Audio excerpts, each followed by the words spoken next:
Densmore. So she is a postdoctoral researcher at Microsoft Research Lab in India.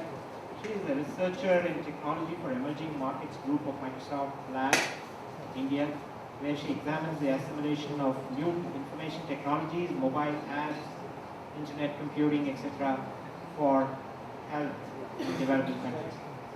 So she has done numerous projects in the country and including and outside as well in solar project deployments in Uganda. She holds a PhD in information management from University of California in Berkeley and a master's in computer science from Cornell University and University College of London. That is a welcome here, Myra. When I started working my presentation, I thought, I'm for a research organization. How do I talk about sustainability in business? So bear with me, and hopefully this will be useful material. So I'm part of the Technology for Emerging Markets group at Microsoft Research, based in Bangalore.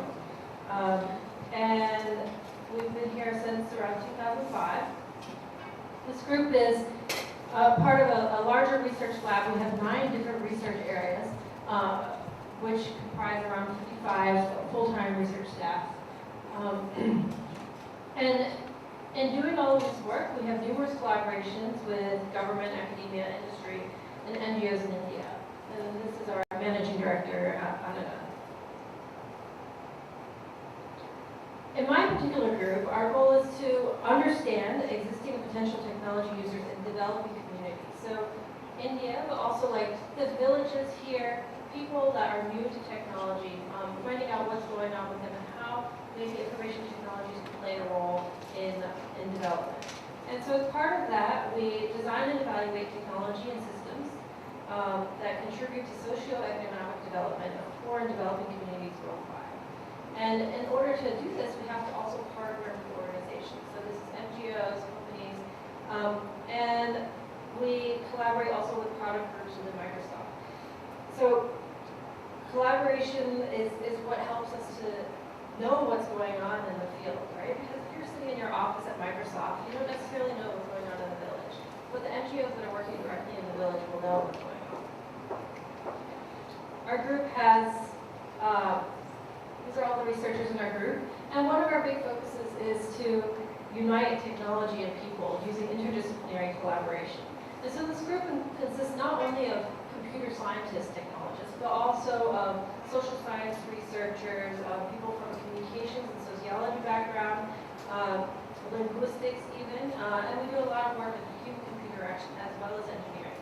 And for me, I try and embody both sides. I have a technology background, but a PhD doing an ethnography in Uganda. So interdisciplinary work is part and parcel of everything we do. Our research spans all over the world with many different sites within India.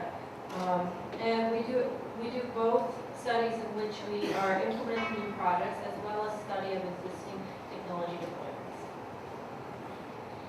So I want to talk about some of the projects that we do. And the truth is that most of the projects that come out of research aren't sustainable, right? They don't become kind of long-term projects.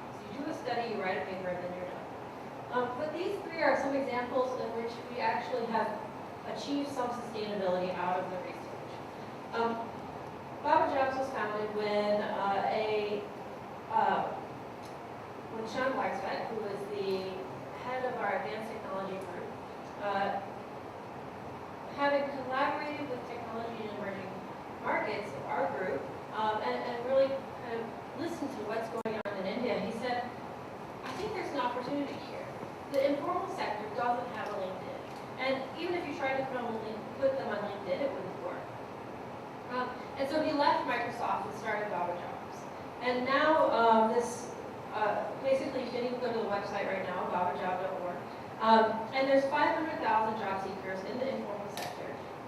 And there's 60,000 potential employers for these job seekers. And so this is using social networking, but not in maybe the ways that you would imagine it, but targeting people that wouldn't have access to it. And how do you do that? You have to use other ways to provide access. And so they're using a very, multiplicative platform, using mobile phones, SMS, as well as web, mostly for the benefit of the employers. Digital Green is another organization which actually started as a research project at Microsoft and got spun out as an NGO. And so the idea got kind of tested, deployed, and the founder of Digital Green said, look, there's an opportunity here. Like, I can move on to the next research project, or I can try and invest my time and effort into making this sustainable, making it work. And so now he's running an NGO which partners with other agricultural organizations and partners with farmers to produce videos that are actually curated and designed by those farmers and then presented by those farmers through DVDs. And so at this point they've had almost 140,000 viewers. Another project, and this is another example of how research becomes sustainable, is one in which our Bill Thies, who's one of our researchers, worked with Operation ASHA to implement a biometric TB